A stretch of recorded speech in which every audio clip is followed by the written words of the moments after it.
चलिए अपन पढ़ रहे थे अभिप्रेरणा के सिद्धांत। ठीक है, तो अभिप्रेरणा के सिद्धांत में अपना अगला जो सिद्धांत है वो है आपका चालक का सिद्धांत। किसका सिद्धांत? चालक का सिद्धांत। तो देखिए चालक का सिद्धांत क्या है क्या नहीं है, किसने दिया, ये बात इसके अंदर की जाएगी। तो चालक का सिद्धांत, तो चालक का सिद्धांत अभी याद रखने का तरीका भी बताएंगे। यस, मनोविश्लेषण का लिखा हुआ है। अच्छा ऐसे, चलो कोई ना, वो भी लिखा दूंगा। चार, उसके लिए 4 लाइन छोड़ दो, 5 लाइन छोड़ दो, ये लिख दो चालक का सिद्धांत। शायद मैंने कल हेडिंग लगा के छोड़ी थी ना, कोई बात नहीं, करवा देंगे। चालक का सिद्धांत है, इसका जो प्रतिपादक है वो है Cl हल। अब Cl हल का नाम कैसे याद रखोगे? Cl हल याद रखने का तरीका, आवाज नहीं भी लाड लो। Cl हल, चालक में क्या आता है लाड लो? चालक में आता है चल। चालक में क्या आता है? चल। चल से क्या बना? हल।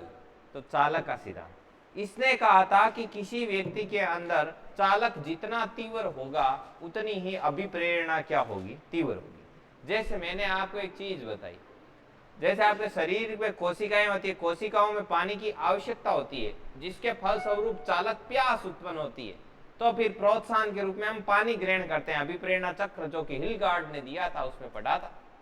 तो अब आपका चालक जितना तीव्र होगा अभिप्रेरणा उतनी ही क्या होगी? अधिक होगी। जैसे आपको प्यास बहुत ज्यादा लगी है तो आप पानी के पास बहुत जल्दी जाओगे। इसी प्रकार नॉलेज को प्राप्त करने की भूख जितनी अधिक होगी आप उतनी क्या करोगे? पढ़ाई करोगे। तो इसका सीधा सीधा सिस्टम था चालक का कि एक व्यक्ति में चालक जितना तीव्र होगा अभिप्रेरणा उतनी ही अधिक होगी। ठीक है, तो एक व्यक्ति में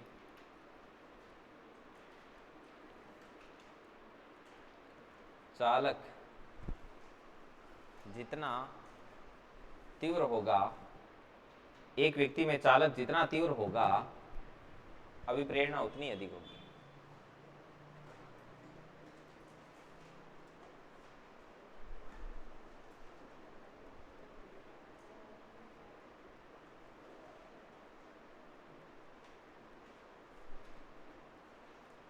उसमें अभिप्रेरणा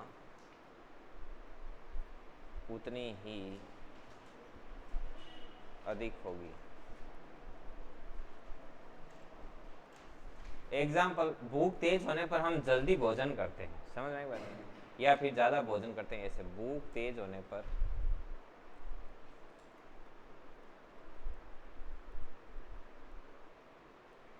हम उतना ही जल्दी भोजन की तरफ बढ़ते हैं।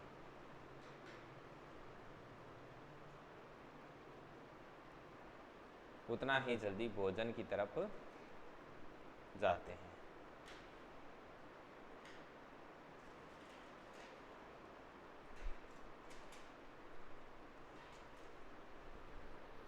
ठीक है, अगला, अब देखो आपकी एक हेडिंग लगा हुआ है ना, मनोविश्लेषण का सिद्धांत, जो कि सिगमंड फ्राइड ने दिया था, उसके बारे में अपन बात कर लेते हैं। ये कल मैंने हेडिंग लगा के छोड़ा था, आते ही पहले ये हेडिंग ठोक दिया, तो मैंने कहा सुबह सुबह मिटा के क्या शुरुआत करें। ठीक है, चलिए आगे बढ़ते हैं। अभी लिखा ही नहीं क्या लाडलो ने, क्या धीरे धीरे।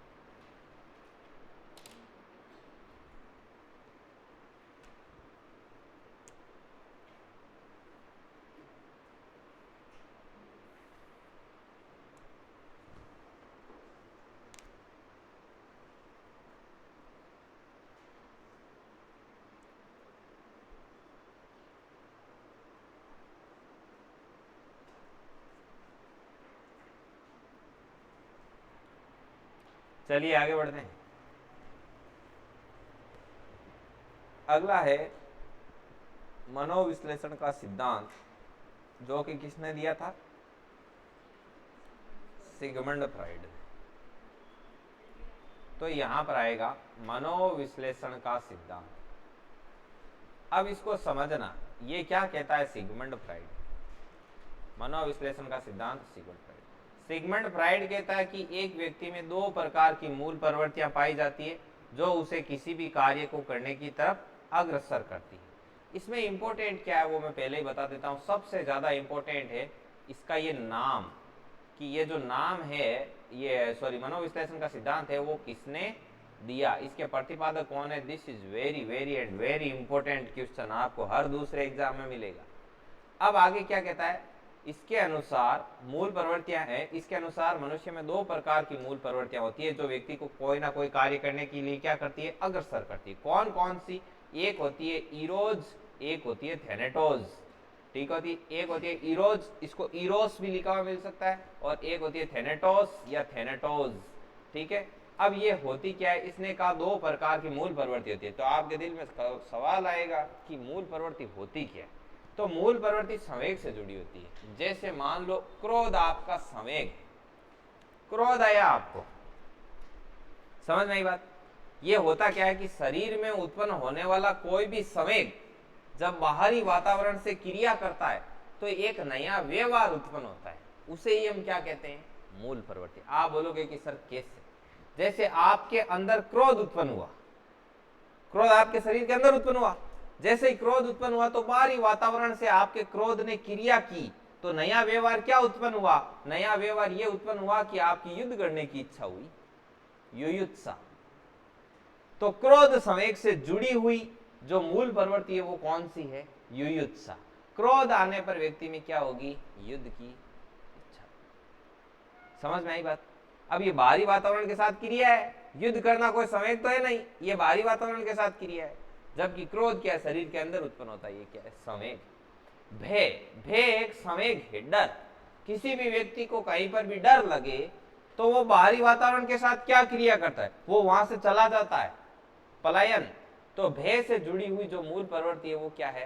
पलायन। अब इसके बाद में आता है वात्सल्य। वात्सल्य का मतलब होता है, एक तरीके से ऐसे समझ लो जैसे पेरेंट्स वगैरह होता है, उनका क्या होता है? बच्चों के प्रति प्रेम होता है, वो वात्सल्य होता है। ये वात्सल्य का संवेग है, वो अंदर से उत्पन्न हुआ, तो इससे जुड़ी हुई जो मूल इच्छा होगी वो होगी पुत्रेच्छा या संतानोत्पत्ति वगैरह। ये समझ में आई बात? तो इस प्रकार संवेग से जुड़ी हुई क्या होती है? मूल प्रवृत्तियां होती है। विलियम मैकडूगल के अनुसार 14 प्रकार की मूल प्रवृत्तियां होती है, वो सारी की सारी हम आपको लिखाएंगे, अभी मूल प्रवृत्ति का सिद्धांत आएगा उसमें। तो कुल मिलाकर के मैं ये आपको बात कहना चाह रहा था, विभिन्न मनोवैज्ञानिकों के अनुसार मूल प्रवृत्तियां अलग अलग है, लेकिन सिगमंड फ्राइड भाई साहब क्या कहते हैं? ये कहते हैं मूल प्रवृत्तियां दो प्रकार की होती है, एक होती है इरोज, एक होती है थेनेटोज। तो इन्होंने कहा कि ये जो इरोज होती है ये व्यक्ति को सकारात्मक कार्यों की तरफ अग्रसर करती है, जबकि थेनेटोज है वो नकारात्मक कार्यों की तरफ क्या करती है? व्यक्ति को अग्रसर करती है। बस दो ही मूल प्रवृत्तियां हैं, ये अग्रसर करती रहती है, आदमी चलता रहता है, बस फिनिश, यही अभिप्रेरण। तो देखो, मनोविश्लेषण का सिद्धांत का प्रतिपादक था सिगमंड फ्राइड। अब इसमें एक मेन इंपॉर्टेंट क्वेश्चन बनता है कि इरोज और थेनेटोज का जो कंसेप्ट है वो किसने दिया था? सिगमंड फ्राइड ने। ये इसका हाईली इंपॉर्टेंट पॉइंट है। और उसके अंदर एक क्वेश्चन और बनता है कि सकारात्मक जो मूल प्रवृत्तियां होती है वो किस नाम से जानी जाती है, या सिगमंड फ्राइड के अनुसार सकारात्मक मूल प्रवृत्तियां किस वर्ग में आएगी? इरोज में। तो ये इरोस, थेनेटोज और एक ये सिद्धांत का नाम, ये तीन चीजें वो भयंकर तरीके से इंपॉर्टेंट है। तो इसके अनुसार लिखना शुरू करो, छापो। इसके अनुसार व्यक्ति में एक क्वेश्चन और बनता है, सिगमंड फ्राइड के अनुसार मूल प्रवृत्तियां कितने प्रकार की होती है? दो प्रकार की। इसके अनुसार व्यक्ति में दो प्रकार की मूल प्रवृत्तियां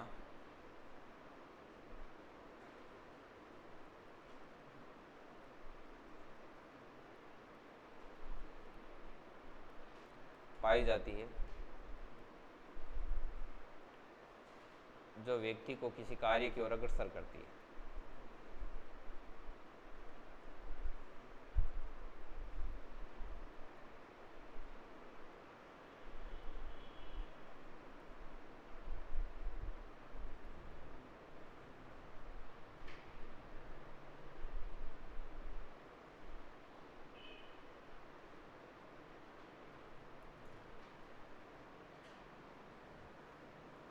इरोज,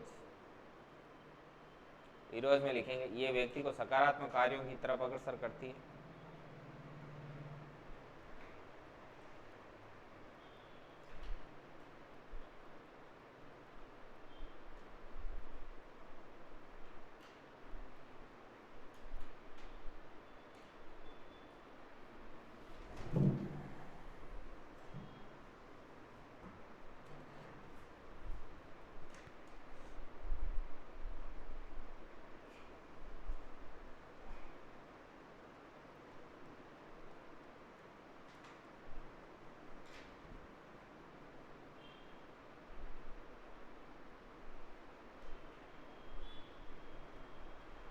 अग्रसर करती है, और इसमें लिख देना ये व्यक्ति को नकारात्मक कार्यों की तरफ अग्रसर करती है।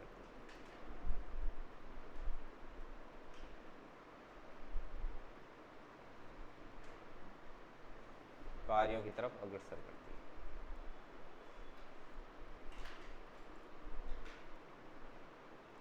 इसके साथ इसने एक लाइन भी जोड़ी कि ये जन्म से संबंधित है, ये मृत्यु से संबंधित है। मतलब एक तरीके से जन्म से संबंधित मतलब पॉजिटिव से, और मृत्यु से संबंधित मतलब नेगेटिव से। तो ये जन्म से संबंधित है,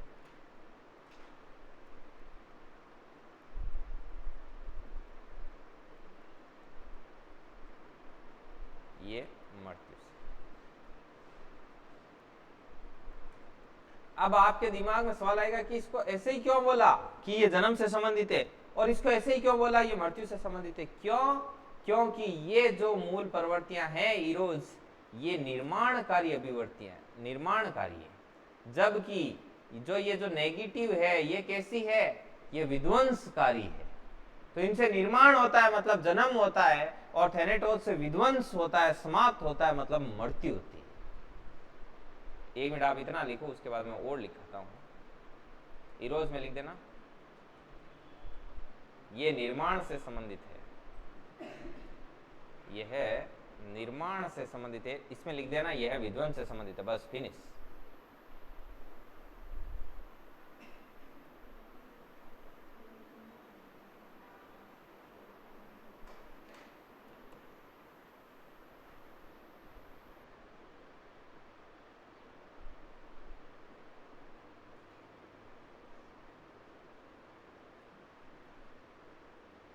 इसमें लिख देना यह निर्माण से संबंधित है और यह विध्वंस से।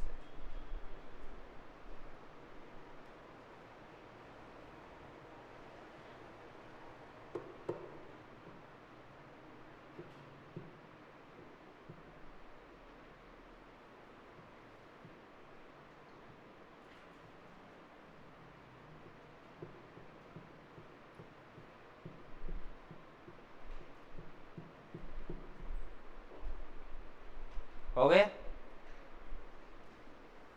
चलिए आगे बढ़ते हैं। अगला आता है मूल प्रवृत्तियों का सिद्धांत। मूल प्रवृत्तियों का सिद्धांत, इसको अच्छे से समझेंगे, उसके बाद में अपन लिखेंगे। मूल प्रवृत्तियों का सिद्धांत का पहला और वेरी इंपॉर्टेंट क्वेश्चन है कि इसका प्रतिपादक कौन है। तो इसका प्रतिपादक है विलियम मैकडूगल। William McDougall. अब मैं आपको जो चीज समझाऊं उसको पहले समझना, ठीक है। विलियम मैकडूगल से पूछा गया कि भाई मूल प्रवृत्ति क्या है, तो इसने कहा व्यक्ति में शारीरिक या मानसिक उत्तेजना पाई जाती है, उस उत्तेजना को ही हम संवेग बोलते हैं। और जब ये संवेग किसी व्यक्ति के अंदर उत्पन्न होते हैं, तो जब ये किसी व्यक्ति के अंदर उत्पन्न होते हैं और वो वातावरण के संपर्क में आता है, तो एक विशेष व्यवहार उत्पन्न होता है, उसे ही मूल प्रवृत्ति कहते हैं। इसने कहा कि प्रत्येक मूल प्रवृत्ति प्रत्येक एक संवेग से जुड़ी होगी, पर्टिकुलर एक विशेष प्रकार की मूल प्रवृत्ति है, वो एक विशेष संवेग से जुड़ी होगी।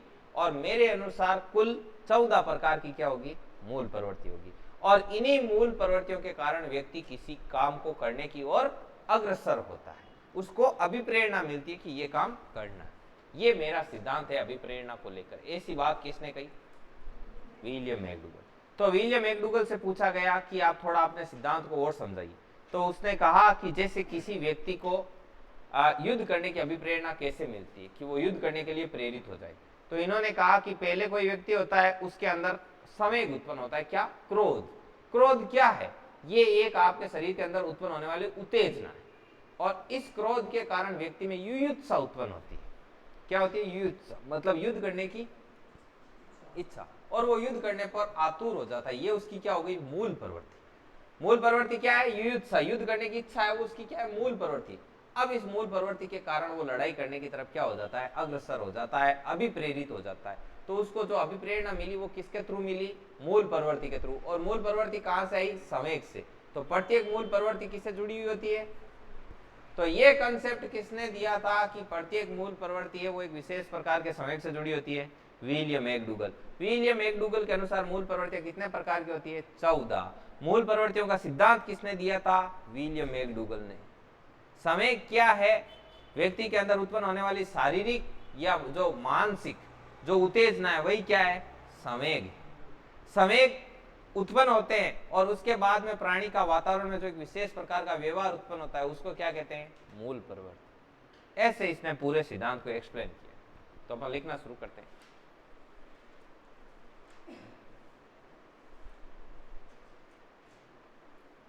विलियम मैकडूगल के अनुसार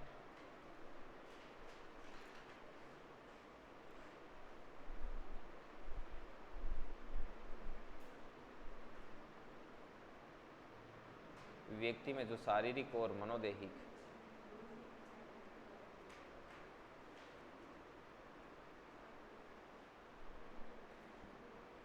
वे मनोदैहिक उत्तेजना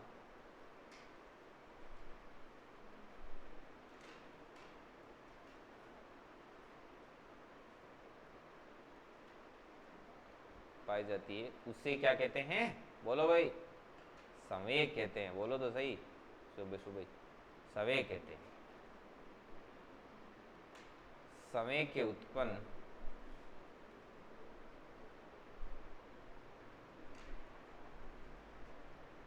होने पर वातावरणीय संपर्क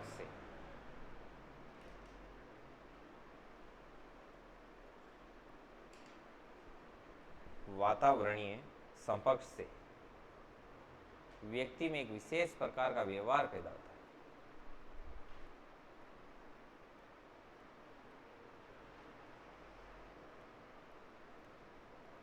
विशेष प्रकार का व्यवहार पैदा होता है जिसे मूल प्रवृत्ति कहते हैं।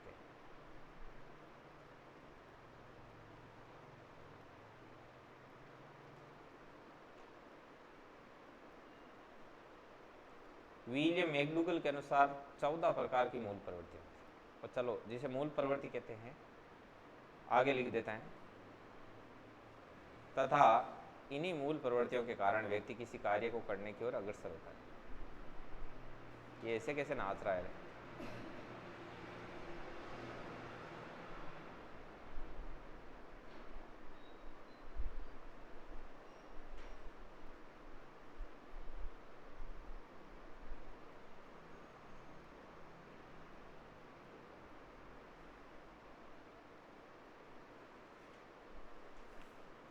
किसी कार्य को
नहीं चल रहे हैं।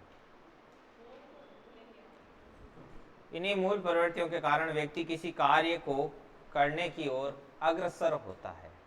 किसी कार्य को करने की ओर क्या होता है? अग्रसर होता है। ठीक है, आगे लिखना। इन्हीं मूल प्रवृत्तियों के कारण व्यक्ति किसी कार्य को करने की ओर क्या होता है? अग्रसर होता है। ये आगे पीछे कुछ ही नहीं होगा। ये समझाएंगे आप, लिखो 1 मिनट, लिखो लिखो। इन्हीं मूल प्रवृत्तियों के कारण व्यक्ति किसी कार्य को करने की ओर क्या होता है, अग्रसर होता है। प्रत्येक मूल प्रवृत्ति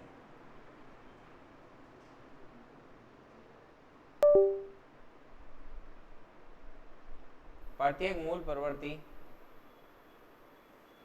मूल प्रवृत्ति एक संवेग से जुड़ी हुई होती है।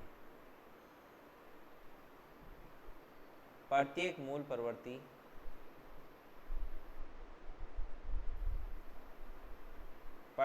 प्रवृत्ति एक संवेग से जुड़ी हुई होती है। विलियम मैकडूगल के अनुसार 14 प्रकार की मूल प्रवृत्तियां होती है।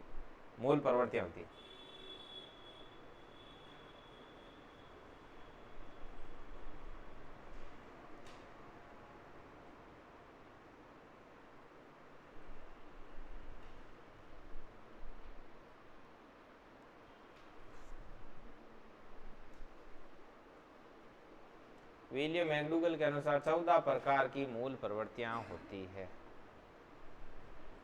14 प्रकार की मूल प्रवृत्तियां होती है।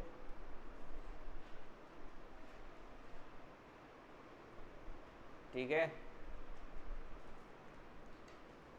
ऐसी के भी लेंगे, ऐसे जो इसमें जिसमें सी टाइप लगे वापस ये लगे, ऐसे है अंदर। हाँ, ये इधर तो डाटा के भी ले, और इधर सी टाइप नहीं है, इधर ये नॉर्मल चार्जिंग है, जैसे सैमसंग है ना, चार्जर का लेके आ जाओ किसी के। विलियम मैकडूगल के अनुसार 14 प्रकार की मूल प्रवृत्तियां होती है। नंबर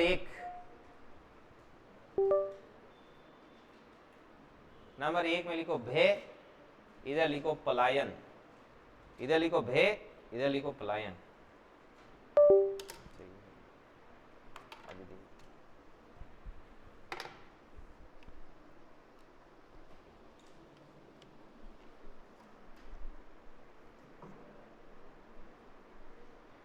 ये तो सी टाइप है, नॉर्मल वाला सही नहीं, इसमें नॉर्मल लगती है। वो नॉर्मल आती थी पहले सैमसंग के मोबाइल में, जैसे वो कुमाराम के पास है ना, आपके पास है, लेके आओ। हाँ, इधर लिखना भय, इधर क्या लिखोगे, पलायन।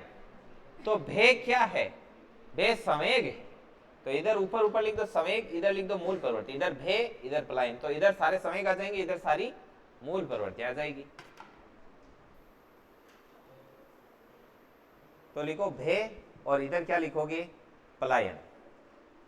फिर इधर लिखोगे क्रोध, इधर लिखोगे युयुत्सा।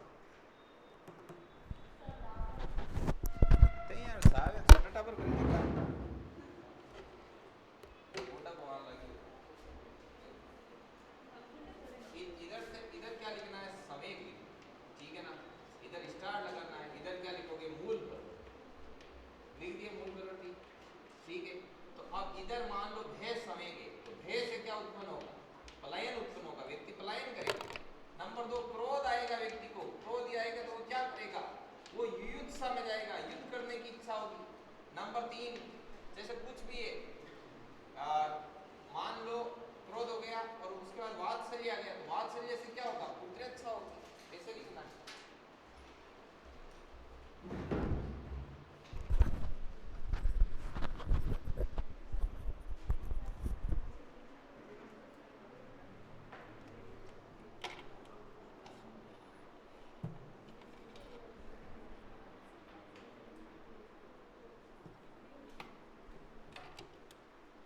अरे ये सारी सी टाइप ही है, ये जैसे सैमसंग में लगती है ना, एक उगमाराम जी रखते हैं ना, ये देखो मैं बताऊं कैसे लानी है। आप ये पुरानी वाली लेके जाओ, देखो कैसी ये रही, ये ना ऐसा आएगा, ये देखो,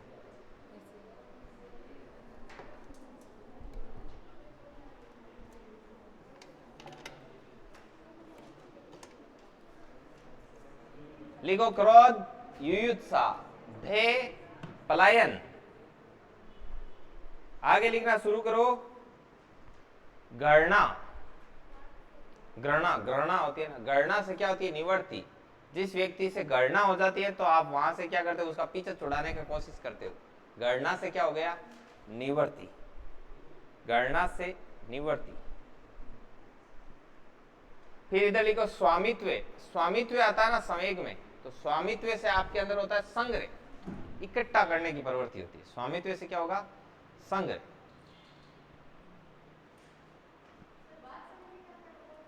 हाँ, पुत्रेच्छा, ये कौन सा? ये सेंटेंस, हाँ ये वाला।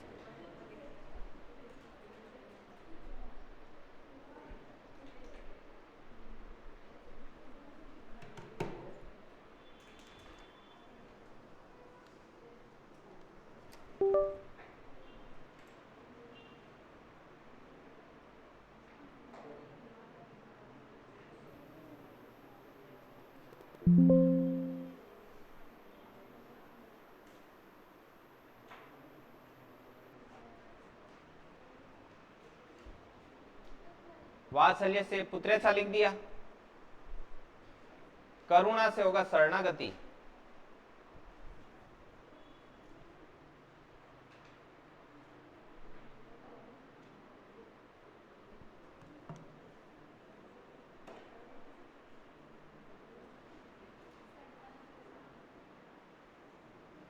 चला चला चला, अरे वाह भाई वाह। देखो इधर होगा भय। भय से क्या होगा? पलायन। भय से क्या हो गया? पलायन। नंबर देखो, ऐसे क्या होता है कि किसी भी चीज की इंपोर्टेंस पता चलती है। डाटा केबल की इंपोर्टेंस पता चली, समझ आई बात? और यदि मान लो ये नॉर्मली चलता है तो अपने को इसका एहसास नहीं होता। इसने आज अपने को एहसास किया है मेरी भी कोई वैल्यू है। आप इसको रोज समेट समेट के नीचे डाल दे तो ये पाउडर से पूरा पूरा व्हाइट हो जाता है, ठीक है ना? तो वो कहते हैं ना कि हर चीज की कीमत होती है पाने से पहले और खोने के बाद। आगे लिखो आप। भय से क्या होता है? पलायन। क्रोध से क्या होता है? युयुत्सा, मतलब युद्ध करने की इच्छा। बोलो बार बार, इसको याद होगा। ऐसे याद कैसे होगा? और वो क्या लिखा था? घृणा। तो घृणा से क्या हो जाता है? निवर्ति। उसके बाद में वात्सल्य। तो वात्सल्य आता है तब क्या इच्छा होती है? पुत्रेच्छा, संतान की इच्छा, पुत्रेच्छा, ठीक है। और नंबर 5 पर और क्या लिखा था? स्वामित्व। जब स्वामित्व की भावना आती है, संवेग आता है अंदर से, तो आपका संग्रह करने की इच्छा होती है। क्या होती है? संग्रह करने की क्या होती है? इच्छा होती है। नंबर 6 पर लिखो आत्म अभिमान। करुणा से तो शरणागति होगा, ये भी लिख लो। करुणा, करुणा से क्या होती है? शरणागति। शरणागति। आत्म अभिमान, आत्म अभिमान से जुड़ा हुआ क्या है? गौरव। आत्म अभिमान से गौरव। आत्महीनता, हीनता की भावना आती है तो दैन्यता। आत्महीनता का क्या हो जाएगा? दैन्यता।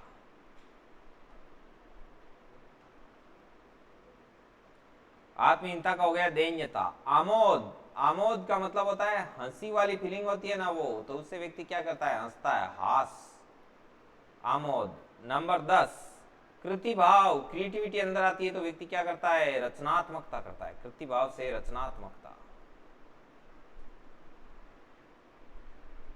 भूख लगती है, भूख का अंदर से संवेग आता है तो वो भोजनावशेषण करता है, मतलब भोजन खाता है, वेषण, ठीक है। कामुकता से काम प्रवृत्ति की तरफ अग्रसर होता है। कामुकता एक संवेग होता है, ठीक है ना, तो काम प्रवृत्ति की तरफ आगे बढ़ता है, ठीक है।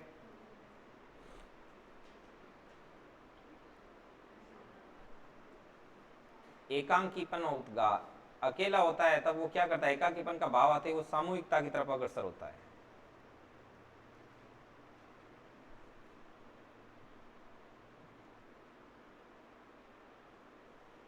और जब व्यक्ति को आश्चर्य होता है, आश्चर्य का समय होता है, तो उसको कुछ ना कुछ जानने की इच्छा होती है, जिज्ञासा बढ़ जाती है लाडलों की। ये है भाई 14 प्रकार। अब इसमें से वेरी इंपॉर्टेंट चीज क्या है वो मैं बता दूं। वेरी इंपॉर्टेंट ये है कि देता है कि फलाने समय से कौन सी फलानी अभिवर्ती कौन सी होगी, ये आपसे पूछा जाएगा। समझ में आई कि नहीं आई बात?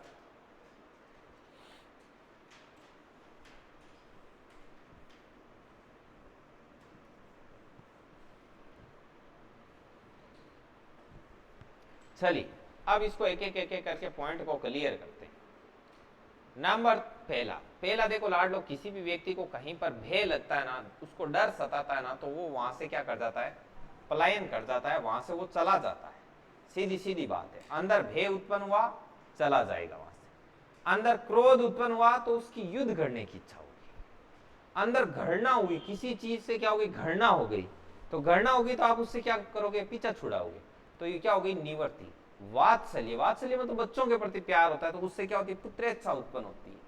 नंबर 5 पर स्वामित्व, आपको किसी भी चीज पर ऐसे आपके अंदर फीलिंग आएगी ना कि भाई मैं भी, मेरा भी एक साम्राज्य हो, या मैं भी किसी चीज के ऊपर हेड रहूं, या किसी के ऊपर मेरा भी आधिपत्य रहे, तो आप फिर क्या करोगे, संग्रह करोगे लाडलो। अब पता चला कि लोग प्रॉपर्टी का, पैसों का संग्रह क्यों करते हैं, क्योंकि उनके अंदर क्या आता है, स्वामित्व का संवेग उत्पन्न होता है, जो उनको संग्रह करने के लिए क्या करता है, आगे से आगे बढ़ता। अब संग्रह की भावना उत्पन्न होगी तो वो क्या करेगा, वो दौड़ेगा, कमाएगा इधर से उधर से, जैसे तैसे करके ऐसे। अगला है आत्म अभिमान। आत्म अभिमान है एक तरीके से सेल्फ रेस्पेक्ट का अंदर से संवेग उत्पन्न होता है, तो उसको क्या होती है, मूल प्रवृत्ति क्या होती है, गौरव, गर्व से जुड़ी हुई। अब यदि करुणा, करुणा का भाव आता है तो वो क्या होता है, उसमें शरणागति होती है, शरण में चला जाता है, ठीक है। आत्महीनता आती है, आत्महीनता एक तरीके से ये गिल्टी टाइप, समझ में आई ना बात। तो इसे दैन्यता की मूल प्रवृत्ति आती है। दैन्य तो समझते हो ना, दीनहीन स्थिति, दैन्यता। आमोद, आमोद है ये खुशी का भाव है, खुशी के भाव से क्या होती है, प्रस्फुटित हंसी। कृति भाव, कृति भाव का मतलब होता है कुछ भी करने का, क्रिएटिविटी होती है ना, समथिंग न्यू डिफरेंट, तो उससे व्यक्ति में मूल प्रवृत्ति कौन सी आती है, रचनात्मकता। भूख उत्पन्न होती है तो भोजनान्वेषण की तरफ, मतलब खाने की तरफ वो क्या होता है, लालायित होता है। कामुकता होती है, कामुकता से क्या होती है, काम प्रवृत्ति है वो बढ़ती है। समझ में आई ना बात। तो ये कामुकता से क्या होगी, काम प्रवृत्ति। इसीलिए कहते हैं कि जैसे मूवी वगैरह होती है ना जिसमें, तो उसमें पहले कोर्ट देखता है, कोर्ट देख के उसमें से असली दृश्य होते हैं उनको क्या करवा दिया जाता है, कट करवा दिया जाता है। क्यों, क्योंकि यदि वो पब्लिक में कामुकता की भावनाओं को बढ़ाएंगे तो उससे क्या होती है, काम प्रवृत्ति बढ़ेगी, इससे अपराध बढ़ेगा। अगला आता है एकांकीपन। एकांकीपन, आपने एक चीज देखी, एकांकीपन का भाव ऐसे होता है, व्यक्ति बहुत ज्यादा अकेला हो जाता है, बहुत ज्यादा अकेला होता है, तो फिर वो किसकी तरफ अग्रसर होता है, समूह की तरफ। उसको किसी ना किसी की क्या चाहिए होती है, कंपनी चाहिए होती है। समझ में आई बात, जो उसको बैठ के सुने। अभी आपको एक चीज बताओ, दुनिया में जैसे कि इमोशंस का और सहानुभूति का बाजार है, वो मार्केट बहुत ही शानदार। समझ में आई बात। मान लो आप किसी को ढंग से सुनो तो आप उसके क्लोज हो जाओगे। समझ आई बात। वो अपनी जो भी राम कथा सुनाए, क्योंकि कोई सुनने वाला ही नहीं, क्योंकि सबके पास अपना मटेरियल पहले से ही फुल है। समझ आई बात। वो अगले की सुने, खुद की सुनाए, समस्या ये है।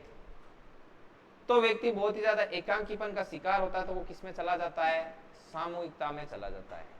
इसीलिए इससे कई चीजें जुड़ी हुई है एकांकीपन और सामूहिकता की। जिसके मम्मी पापा दोनों ही क्या होते हैं, टीचर होते हैं, कामकाजी होते हैं, वगैरह वगैरह होते हैं, या जिन बच्चों को शुरू से ही एकांकीपन का भाव बहुत ज्यादा सताता है, समझ में आई बात, उस बच्चे और उस बच्ची की गलत रास्ते पर जाने की संभावना बहुत ज्यादा होती है, जिनको बचपन से अपने माँ बाप का प्यार नहीं मिला होता। समझ में आई क्या बात, नहीं समझ में आई, समझ में नहीं आई।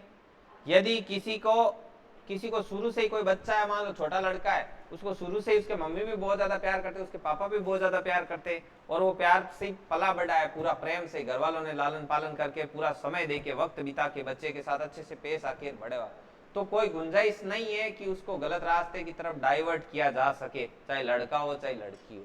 लेकिन जो लड़के और लड़की शुरू से एकांकीपन के भाव के अंदर रहते हैं, वो खुद अंदर ही अंदर घुटते हैं, ना उसकी तरफ मम्मी ध्यान देती है ना पापा, और ठीक है ना, फिर उनकी तरफ कोई हल्का सा ही ध्यान दे तो वो सीधा ही क्या हो जाता है, डाइवर्ट हो जाता है, क्योंकि उसको किसी चीज का पता ही नहीं रहता, वो सिर्फ किसकी तरफ बढ़ता है, सामूहिकता की तरफ बढ़ता है। यह प्रकार की चीज होती है। अगला है आश्चर्य। जब भी आपको किसी चीज को लेकर आश्चर्य होता है तो उसके बारे में जानने का फीलिंग आता है कि इसके बारे में जाने, तो ये होती है जिज्ञासा। इसी कारण वो रील वो ज्यादा चलती है। आज से 2,500 साल पहले डायनासोरस रहते थे, तो फिर आप उसको ऐसे टकटकी लगा के पूरी रील देख लेते हो, तब आपको पता ही नहीं चलता कि कब वो वापस शुरू हो गई, फिर आप उसको आगे एक्सप्लोर करते हो। तो फैक्ट वाले वीडियो होते हैं ना, फैक्ट वाले वो ज्यादा चलते हैं। क्यों? फैक्ट वाला शुरू में कहता है कि क्या आपको पता है दुनिया के उस कोने में इतना बड़ा होल है। तब आश्चर्य होते ही आपके अंदर क्या उत्पन्न हुई, जिज्ञासा, कि इसको 15 सेकंड पूरी देखो रे, पता नहीं क्या बताएगा। तो आगे तब तक वो बीच में कहता है कि आपको आपकी माँ की कसम है, यदि आपने मुझे सब्सक्राइब नहीं किया, है क्या नहीं। तो ये इस प्रकार से चलता है। होता है कि नहीं होता है? तो फिर लाड लो, फिर आपके क्या आ जाता है, फिर इमोशंस वीक होते हैं कि लगेगी तो नहीं, क्या पता लग ही जाए, तब तक आप उसको सब्सक्राइब कर देते हो, फॉलो कर देते हो। होता है कि नहीं होता है? या फिर ऐसे आते ना, इसको जो फॉलो करेगा, या फिर जो लोग अपने मम्मी से बहुत ज्यादा प्यार करते हैं वो कमेंट में जय हिंद लिखें, जो भारत माँ के, तो वो होता ना, वो ऐसा क्यों कहते हैं, जैसे कमेंट में जय हिंद लगेगा ना तो उसका वीडियो रेज होगा। आप जिस वीडियो पर जितनी ज्यादा एक्टिविटी करते हैं ना, उसको लाइक करते हो, उसको शेयर करते हो, उस पर कमेंट करते हो, एक कमेंट भी छोड़ देते हो ना, तो उसको इंस्टाग्राम और यूट्यूब क्या करते हैं, उस वीडियो को बूस्ट करते हैं, ज्यादा लोगों के सामने भेजते हैं, इसीलिए वो लास्ट में कसम दिलाते हैं। चलिए आगे बढ़ते हैं। तो ये चीजें थी, ये सारी आपको ध्यान में रखनी है। लिख लिया क्या सारा? अगला सिद्धांत है उपलब्धि अभिप्रेरणा का सिद्धांत, जो कि डेविड सी मैक्सलैंड और एटकिंसन ने दिया था। ठीक है, उपलब्धि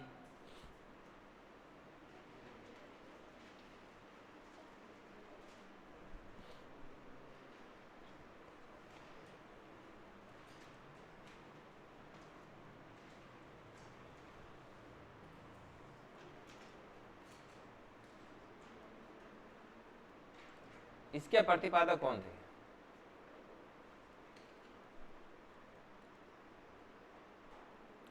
प्रतिपादक है डेविड सी मैक्सलैंड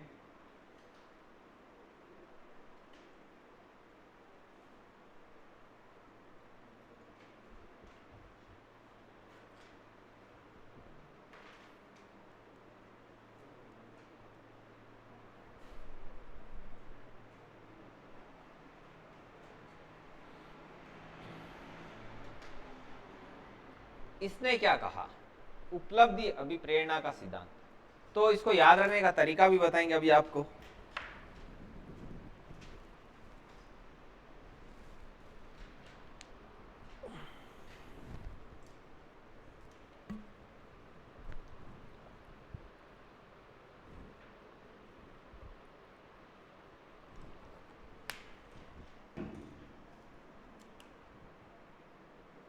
देखो उपलब्धि अभिप्रेरणा का सिद्धांत क्या कहता है।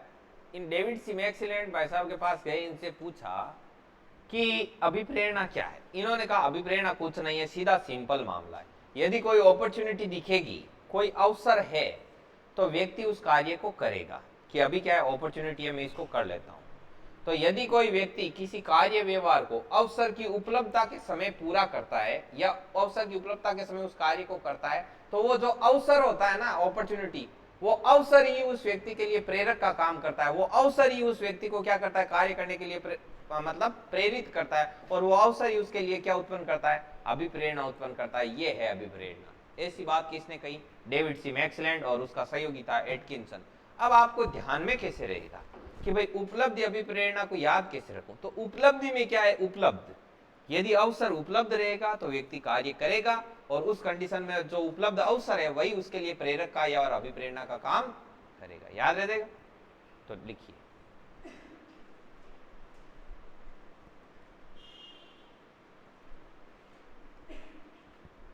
कोई व्यक्ति किसी कार्य व्यवहार को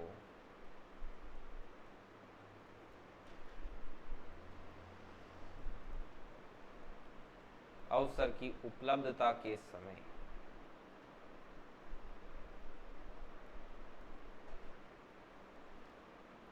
समय पूरा करता है, तो वह अवसर ही उसके लिए प्रेरक का कार्य करता है।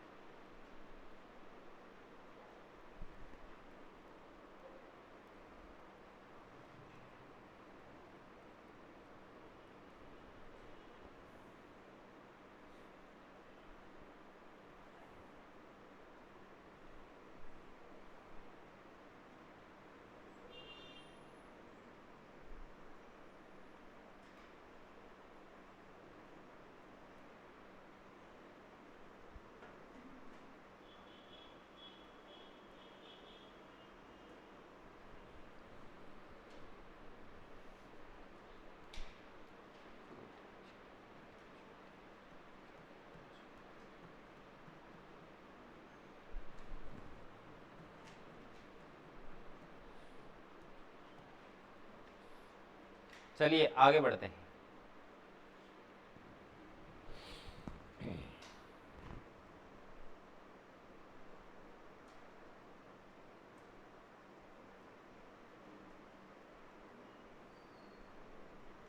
अब देखिए, एक उद्दीपक अनुक्रिया का सिद्धांत है, लेकिन अभिप्रेरणा के लिहाज से जो उद्दीपक अनुक्रिया का सिद्धांत है ना, अभिप्रेरणा के अंदर, तो वो दिया था स्किनर ने। स्किनर ने कहा था कि कोई उद्दीपक होता है तो उस उद्दीपक को देख देख के व्यक्ति अनुक्रिया करता है, या अनुक्रिया करने के लिए क्या होता है, प्रेरित होता है।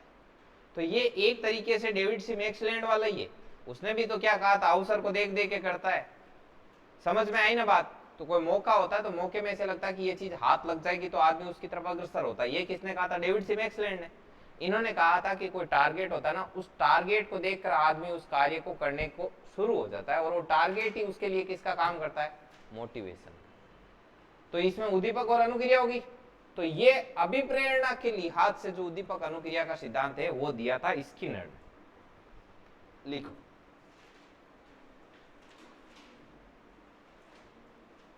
नॉर्मली आपसे पूछ ले उद्दीपक अनुक्रिया का सिद्धांत, तो वो थोड़ा ही की करना है जब तक वो अभिप्रेरणा का पूरा लिख के ऐसे ना पूछे।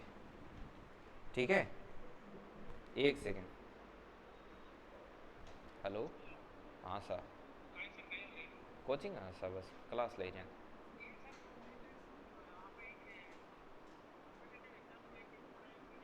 हाँ बनाइयो। नहीं फाइल तो कौन सा,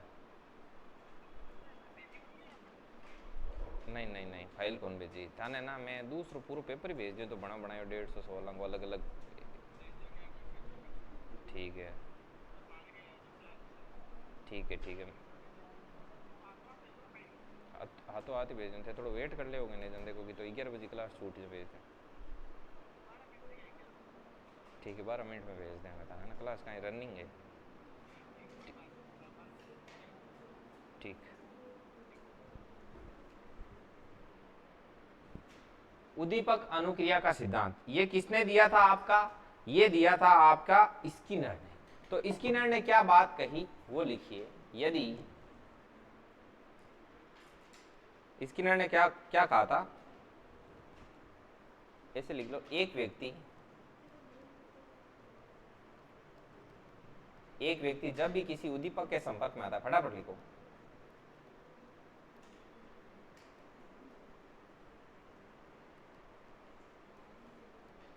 उद्दीपक के संपर्क में आता है तो वह उससे प्रभावित होकर किसी प्रकार की अनुक्रिया प्रकट करता है।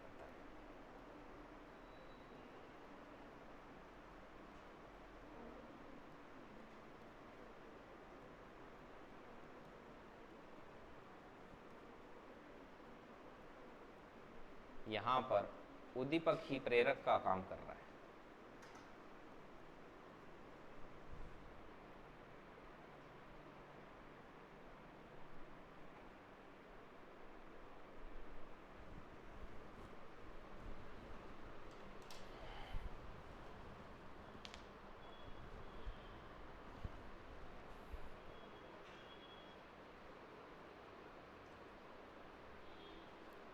आज आपका मतलब ये समझ लो, ये अधिगम और अभिप्रेरणा दोनों मिला 85% कंप्लीट है, 85% मामला कंप्लीट।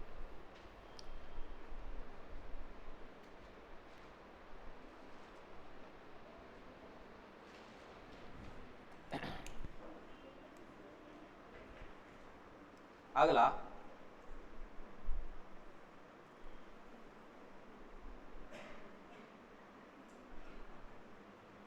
लिख रहे हो क्या? कोई लिख तो नहीं रहा? कौन लिख रहे हैं? अब देखो, अगला मैं आपको तब तक समझा देता हूं कि एक बालक में अभिप्रेरित व्यवहार कैसे पैदा किया जा सकता है। एक मतलब अभिप्रेरित व्यवहार मतलब मोटिवेट। तो एक बच्चे को कैसे मोटिवेट कर सकते हो? नंबर एक चीज, उसके काम की तारीफ करके, उसको मोटिवेट किया जा सकता है, और निंदा करके भी मोटिवेट किया जा सकता है। कई बार किसी की बात वो दिल पे लग जाती है, फिर आदमी उसमें सफलता अर्जित कर लेता है। सफलता का आनंद समझाकर, सफलता कि भाई आप सक्सेस हो जाओगे, आपकी जॉब लग जाएगी, तब ऐसा होगा वैसा होगा, ये वो, सफलता का आनंद समझाकर व्यक्ति को मोटिवेट किया जा सकता है, और ये सफलता का डर बताकर भी मोटिवेट किया जा सकता है कि यदि फेल हो गए तो कुछ ही नहीं होना जाना, तुम्हारा क्या होगा क्या नहीं होगा। फिर इतने में आप भयभीत होकर किताबें लेके बैठ जाते हैं कि सच में पता नहीं क्या हो जाएगा, होगा क्या, थोड़ा बहुत थोड़ा ये होता, कोई जरूरी नहीं है कि आपको दूसरे फील्ड में सक्सेस मिल जाए, क्या पता आप ज्यादा सक्सेस हो जाओ, लेकिन फिर भी आपको एक बार के लिए मोटिवेट किया जा सकता है। समझ में आई बात? तो दोनों तरीके से आदमी प्रशंसा से भी मोटिवेट हो रहा है, निंदा से भी मोटिवेट हो रहा है। सफलता का आनंद बता रहे तो भी मोटिवेट हो रहा है, ये सफलता का डर बता रहे तो भी आदमी मोटिवेट हो रहा है। समझ में आई बात? ये सारी चीजें वो अपन लिखेंगे। तो बालक में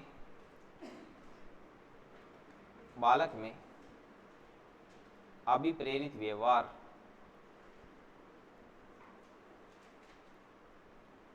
कैसे पैदा किया जाए?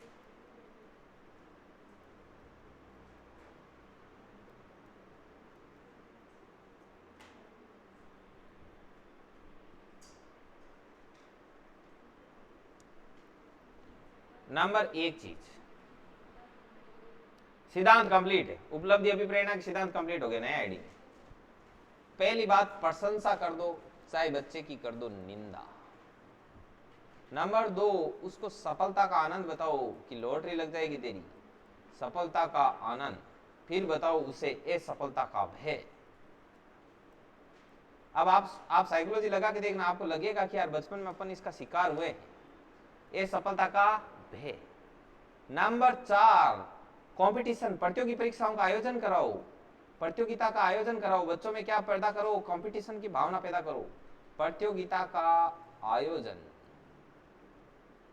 समझ में आई बात? जो चीज बच्चा सीख रहा है वो सीखना क्यों जरूरी है, ठीक है? तो मतलब बच्चे को आवश्यकता का क्या कराओ, ज्ञान। तो आवश्यकता का ज्ञान कराकर, आवश्यकता का ज्ञान करवाकर, आवश्यकता का ज्ञान करवाकर। नंबर 6, सही टीचिंग मेथड काम में लो, उचित शिक्षण विधि, तो भी बच्चा क्या हो जाएगा, बढ़िया तरीके से पढ़ेगा। अच्छी अच्छी स्टोरी सुनाओ, जोक सुनाओ बच्चे को। उचित शिक्षण विधि का क्या करो, प्रयोग। इसके अलावा सर्व दृश्य सामग्री का प्रयोग करो। सर्व दृश्य सामग्री मतलब पढ़ाने के लिए इंटरेक्टिव चीजें ऐसे लेके आओ पैनल, जिसमें दिखाई भी दे सुनाई भी दे। जैसे आप कोई दिल्ली पढ़ा रहे हो तो दिल्ली की छोटी छोटी क्लिप दिखाओ, उसके पिक्चर्स दिखाओ। इससे भी बच्चे में क्या पैदा होगी, अभिप्रेरित व्यवहार, रुचि होगा, इंटरेस्ट होगा, बच्चा मोटिवेट होगा। तो नंबर 7 पर सर्वे दृश्य सामग्री का प्रयोग करके।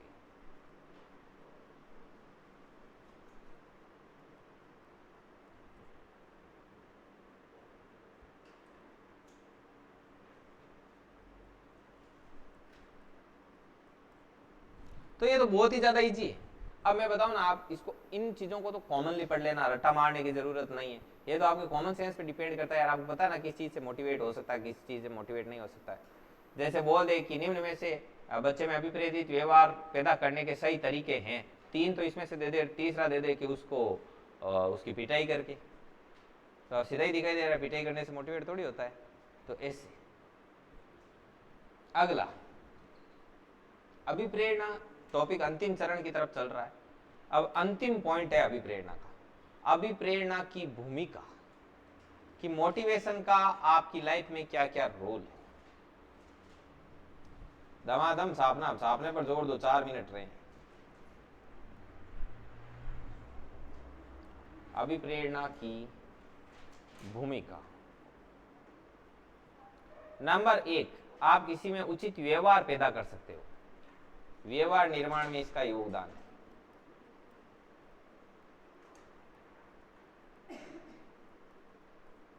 चरित्र निर्माण में भी इसका योगदान है।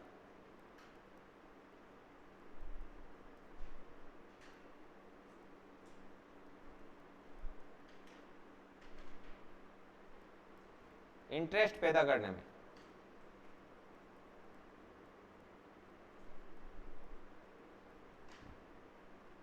नंबर 4, व्यवहार को सही दिशा देने में।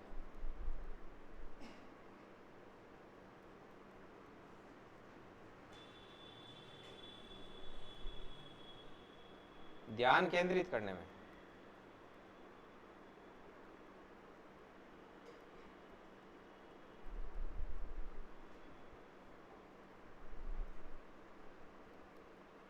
लक्ष्य प्राप्ति में।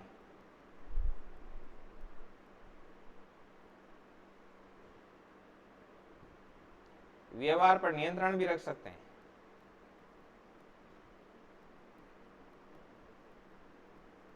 और इसी के साथ आपका अभिप्रेरणा कंप्लीट हो गया ना। अगला आएगा चिंतन। अभी जितना पढ़ा है उसका रिवाइज मारेंगे, प्रत्येक पॉइंट को अच्छे से डीपली समझेंगे वापस से।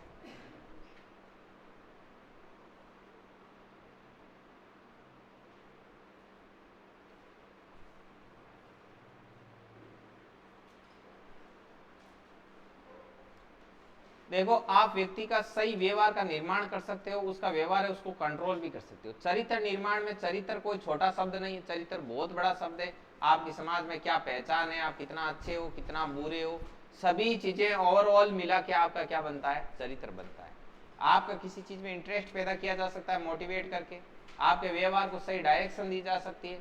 आपको यदि बढ़िया तरीके से मोटिवेट किया जाए तो आप बढ़िया तरीके से किसी चीज पर कॉन्सेंट्रेट कर सकते हो। क्यों कॉन्सेंट्रेट कब होगा, जैसे आपको पढ़ाई को लेकर मोटिवेट करे, पढ़ाई को लेकर आपको इंटरेस्ट पैदा कर दिया तो पढ़ाई पर आपका क्या हो जाएगा, ध्यान केंद्रित हो जाएगा। और ध्यान केंद्रित होने पर आपके लक्ष्य की क्या हो जाएगी, प्राप्ति। अब देखिए अपन बात करते हैं, अपन ने कहां से शुरू किया था, अपन ने कहां से शुरू किया था भाई, आज सबसे पहले हाँ मनोविश्लेषण का सिद्धांत। अब सारे सिद्धांत में फिर से बताता हूं, आपको बस ध्यान से सुनना है। मनोविश्लेषण का सिद्धांत, मनोविश्लेषण का सिद्धांत है वो किसने दिया था, सिगमंड फ्राइड।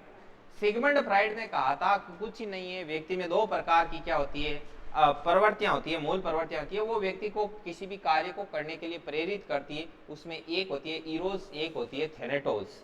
इसमें क्या क्या चीज इंपॉर्टेंट है, सिगमंड फ्राइड के अनुसार कितनी मूल प्रवृत्तियां, क्वेश्चन नंबर 1।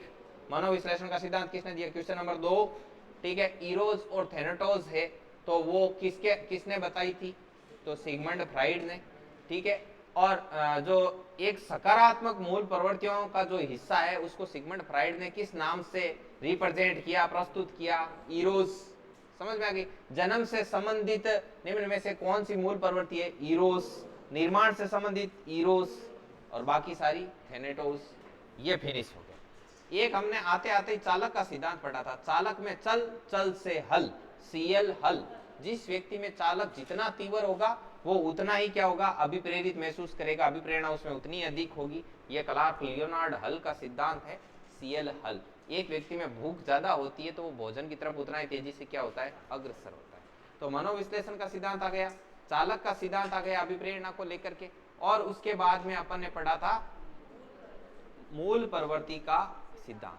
मूल प्रवृत्ति का सिद्धांत है लाडलो, वो दिया था विलियम मैकडूगल ने। विलियम मैकडूगल ने कहा था कि एक व्यक्ति में शारीरिक और मनोदैहिक उत्तेजनाएं होती है जिनको संवेग कहते हैं, और इनसे व्यक्ति संवेग उत्पन्न होने पर व्यक्ति के वातावरणीय संपर्क के कारण जो विशेष व्यवहार पैदा होता है उसको मूल प्रवृत्ति कहते हैं। प्रत्येक मूल प्रवृत्ति एक विशेष संवेग से जुड़ी हुई होती है। मूल प्रवृत्तियां टोटल 14 होती है। ये अब इसमें क्वेश्चन, मूल प्रवृत्ति का सिद्धांत विलियम मैकडूगल। विलियम मैकडूगल के अनुसार कितनी मूल प्रवृत्तियां हैं, 14। समझ में आई। अब क्रोध हुआ तो युद्ध करने की इच्छा, वात्सल्य हुआ तो पुत्रेच्छा। समझ में आई बात। अब जैसे आपका घृणा हुई तो निवृत्ति हो गई, भय महसूस हुआ तो पलायन हो गया, कामुकता हुई तो काम प्रवृत्ति आ गई, एकांकीपन हुआ तो सामूहिकता की तरफ अग्रसर हो गया, आत्महीनता हुई तो दैन्यता हो गई, आत्म अभिमान हुआ तो गौरव की तरफ हो गया। तो ऐसे ही और भी छोटे छोटे खूब सारे, जैसे आप कोई भी एक आपके सामने है, आपको डायरेक्ट उसका क्या पहचाना है, मूल प्रवृत्ति। क्वेश्चन कैसे आएगा, अब जैसे आमोद, आमोद से क्या है, हास, तो ऐसे आएगा कि क्रोध संवेग से जुड़ी हुई मूल प्रवृत्ति निम्न में से कौन सी है। तो ये 14 के 14 हाईली इंपोर्टेंट है। उसके बाद में आया उपलब्धि अभिप्रेरणा का सिद्धांत। उपलब्धि अभिप्रेरणा का सिद्धांत है वो किसने दिया था, डेविड सी मैक्सिलैंड और एटकिंसन ने। इन्होंने कहा कि व्यक्ति जब किसी अवसर की उपलब्धता के समय किसी कार्य व्यवहार को करता है तो वो अवसर ही उसके लिए प्रेरक है। याद कैसे रहेगा? उपलब्धि में से क्या निकाला? उपलब्ध, अवसर उपलब्ध है तो वही उसके लिए प्रेरक है। इसका सिर्फ इंपोर्टेंट क्या है? इसका इंपोर्टेंट है उपलब्धि अभिप्रेरणा का सिद्धांत दिया किसने था? डेविड सी मैक्सलैंड है वो इंपोर्टेंट। इसके बाद में आया था आपका उद्दीपक अनुक्रिया वाला। उद्दीपक अनुक्रिया का सिद्धांत दिया था स्किनर ने अभिप्रेरणा के संदर्भ में। इसने कहा था कि व्यक्ति क्या करता है, जब उद्दीपक उसके सामने उपस्थित होता है तो वो उसको देख करके अनुक्रिया करने के लिए प्रेरित होता है और कार्य कर देता है। तो ये बात कही थी स्किनर। ठीक है, ये पढ़े थे पहले, ये पढ़ के फिर अपन आए थे कि एक व्यक्ति में कैसे क्या पैदा किया जाए, अभिप्रेरित व्यवहार कैसे पैदा किया जाए। तो अभिप्रेरित व्यवहार कैसे? या तो उसकी तारीफ करो या उसकी निंदा करो, उसको आवश्यकता का ज्ञान कराओ कि ये जो चीज पढ़ रहे हो ये क्यों इंपॉर्टेंट है। नंबर 3, उसे सफलता का आनंद समझाओ या फिर उसे असफलता का डर बताओ। प्रतियोगिताओं का अलग अलग आयोजन कराओ, सही शिक्षण विधि का चयन करो। समझ में आई बात? इसके अलावा सर्व दृश्य सामग्री का प्रयोग करो। तो ऐसे आप उसमें बालक को मोटिवेट कर सकते हो। अब आपकी जिंदगी में मोटिवेशन की क्या भूमिका है? आपका व्यवहार का निर्माण किया जा सकता है, आपके व्यवहार को नियंत्रित किया जा सकता है। समझ में आई बात? और नंबर 3, जैसे इसके अलावा और क्या किया जा सकता है? आपका ध्यान केंद्रित किया जा सकता है, आपकी रुचि डेवलप की जा सकती है, आपके टारगेट को क्या किया जा सकता है? अचीव करवाया जा सकता है। तो ऐसे इसमें क्या है? गुण है। तो वो तो आप समझ जाओगे, कॉमन है, बेसिक है। इसी के साथ आपका मोटिवेशन कंप्लीट है। अगला हेडिंग लगा के छोड़ देना, चिंतन। क्या लगा के छोड़ोगे? चिंतन। ये सब करवा देंगे इसके अंदर ही, ठीक है ना। चलो आज की सभा में इतना ही, बाकी का कल।